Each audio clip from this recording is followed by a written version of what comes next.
घर की बेटी दाल बराबर। आन्या डांस करने में उस्ताद। एक स्टेप जो वो देख लेती तो हूबहू उसे उतार देती। अरे आन्या बेटा, मेरी बेटी को भी डांस सिखा देना, उसका एनुअल प्रोग्राम है। हाँ आंटी, क्यों नहीं, अब कल शाम उसको भेज देना, मैं सिखा दूंगी। हाँ, नचनिया ही बन, आस पड़ोस के लोग तुझे इस्तेमाल कर रहे हैं। माँ, इस्तेमाल मेरा नहीं कला का हो रहा है। नाचना एक कला है, कला। आन्या हर बात में अच्छी थी, फिर चाहे वो अच्छा व्यवहार हो या फिर लोगों की मदद करना। वो हमेशा खुद के शौक को पूरा करने के लिए व्यस्त रहती, लेकिन घर वालों को तो उसका ये काम सिर्फ समय की बर्बादी लगता है। कहाँ है आन्या? उसको बोलो कि आज शाम को खाना वही बनाएगी। सपना देख लो कि तुम्हारी बेटी घर का खाना बनाएगी। अरे आसपास के लोगों का काम करने से उसे फुर्सत मिले तब तो कहीं जाकर वो हमारे घर का काम करेगी ना। देखो ना, इकलौती बेटी, ऊपर से गैर जिम्मेदार, अब करे तो क्या करे। तभी पड़ोस की पिंकी आ जाती है। अंकल आंटी, आन्या दीदी कहाँ है? वो क्या है ना, मेरा क्लास वर्क है, वो मुझे समझ में नहीं आ रहा, तो मम्मी ने कहा कि आन्या दीदी से पूछ लो। हाँ, क्यों नहीं, खुद का तो कोई काम है ही नहीं उसे।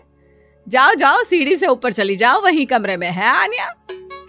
एक रोज शहर में डांस कंपटीशन वाले लोग आते हैं, जहां आन्या का डांस सबको पसंद आता है। क्या बात है, छोटे से शहर में इतना टैलेंट? बेटा, कौन सिखाता है आपको? कोई नहीं सर, वो क्या है ना, मैं टीवी देखकर सीख जाती हूँ। अरे वाह, और आपके मम्मी पापा कहाँ हैं? वो नहीं आए? नहीं, वो लोग नहीं आए हैं। आन्या कंपटीशन जीत जाती है और घर में टीवी वाले आन्या का इंटरव्यू लेने आते हैं। अरे क्या है, कहाँ घुसे जा रहे हो, क्या हो गया? आप आन्या की माँ है ना? वो क्या है ना, आपकी बेटी ने डांस का कंपटीशन जीता है, हमारे शहर के लिए ये गर्व की बात है, तो हम लोग उनका इंटरव्यू लेने आए हैं। ओहो, बड़ा तीर मारा हो जैसे। अरे उसे आता ही क्या है डांस के सिवा, कुछ और करती तो शायद गर्व होता। तभी वहां आन्या आ जाती है और पत्रकारों को इंटरव्यू देती है। उसी रोज पिता के ऑफिस में। देखो तो आजकल के बच्चे कितने स्मार्ट हैं, धन्य है ऐसे बच्चों के माता पिता को। और किस्मत वाले होते हैं ऐसे माता पिता, वरना मेरी बेटी तो किसी काम की नहीं, सारा दिन बस नाच गाने में ही दिमाग लगाती रहती है। अरे वो बच्ची हमारे शहर की ही है, कितना नाम कमा रही है डांस में, हम तो उसकी बात कर रहे हैं। अच्छा, कोई डांस में भी नाम कमा सकता है? अरे दे देना भाई पेपर की कटिंग, दिखाऊंगा आन्या को भी मैं। क्या नाम बताया? आन्या? यही तो नाम है मेरी बेटी का, आन्या शर्मा। बड़े उम्मीद से रखा था कि कुछ अच्छा नाम कमाएगी, लेकिन नहीं, आजकल के बच्चों को माँ पापा की इमोशन की कदर है क्या?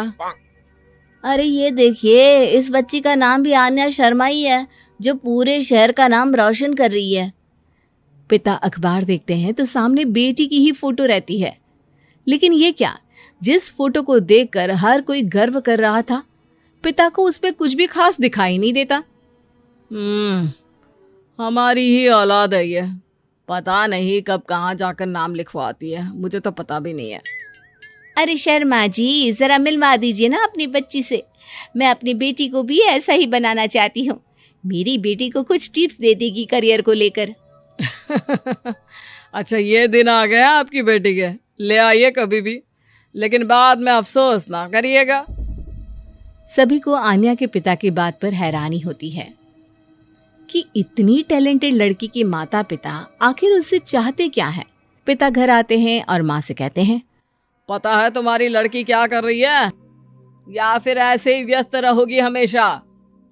अरे पता है मुझे, पर आपको कैसे पता चला? अरे कुछ पत्रकार आए थे, पता नहीं कहाँ कौन सा कंपटीशन जीत कर आई है। नजर रखा करो उस पर। तभी वहां पड़ोसन आ जाती है, जो पति पत्नी दोनों ही डॉक्टर होते हैं। नमस्ते भाभी, बधाई हो आपको आन्या की कामयाबी की। भाई भगवान बेटी दे तो ऐसी, कहाँ है वो? सच में आपको ऐसा लगता है कि भगवान ऐसी बेटी दे तो ले जाइए ना अपने साथ, रखिए 2-4 दिन, खुद ही पता चल जाएगा। और नहीं तो क्या, सारा दिन करती क्या है, कहाँ रहती है, हमें तो कुछ पता नहीं होता, ना बताती है ना पूछती है। खैर देखिए, वो वक्त अब गया जब माता पिता बनकर बच्चों की परवरिश की जाती थी। अब तो बच्चों को साथ बिठाकर बात करना जरूरी है। वो क्या कहते हैं, बच्चे के दोस्त बने। तो क्या आप दोनों अपनी बेटी के दोस्त हैं? हाँ, बस अब यही बाकी रह गया था। खैर बताइए, क्या काम है आपको? वो क्या है ना, मैं और मेरे पति दोनों को ही इमरजेंसी कॉल आ गई है अस्पताल से। मेरी बेटी आन्या की अच्छी दोस्त है, तो मैं क्या उसे आन्या के पास छोड़ दूं अगर वो फ्री है तो? माँ कुछ बोलती उतने में ही आन्या आ जाती है। वाह आंटी, क्यों नहीं, मैं फ्री ही हूँ, आप निश्चिंत रहिए, मैं उसका पूरा ख्याल रखूंगी। थैंक्स बेटा। वो अपनी बेटी उनके घर छोड़ जाती है, जो आन्या की उम्र की ही होती है। ये क्या मजाक है आन्या? हम लोगों को सोना भी होता है और हर घर का अपना कायदा होता है। मुझे बिल्कुल पसंद नहीं है कि तुम किसी को भी घर में घुसा लो। धीरे बोलिए पापा, कैसी बात कर रहे हैं? अंकल आंटी डॉक्टर है, पता है ना डॉक्टर का फर्ज क्या होता है। अगर वो किसी की जिंदगी बचा रहे हैं तो क्या हमारा फर्ज नहीं बनता कि हम भी उनकी किसी न किसी तरह से मदद करें? आपको तो पता है घर पर अकेले रहना कितना अनसेफ है। हाँ, तो दुनिया को सेफ करने का जिम्मा तू नहीं ले रखा है? अरे बहुत महंगे अस्पताल के डॉक्टर हैं वो लोग, खूब पैसा मिलता होगा, लेकिन ये नहीं कि मेड रख ले। क्या कहती आन्या, कैसे माँ पिता को समझाती कि किसी की मदद करना कोई बुरी बात नहीं है। खैर कुछ महीनों बाद आधी रात को माँ जोर जोर से चिल्लाकर आन्या के कमरे में जाती है। बेटा बेटा आन्या, पापा के सीने में दर्द हो रहा है, बेटा कुछ कर। हाँ माँ, मैं डॉक्टर को फोन करती हूँ। आन्या डॉक्टर को फोन करती है, लेकिन माँ डॉक्टर को तो आने में काफी वक्त लग जाएगा, मैं पिंकी के पापा को बुला लाऊं?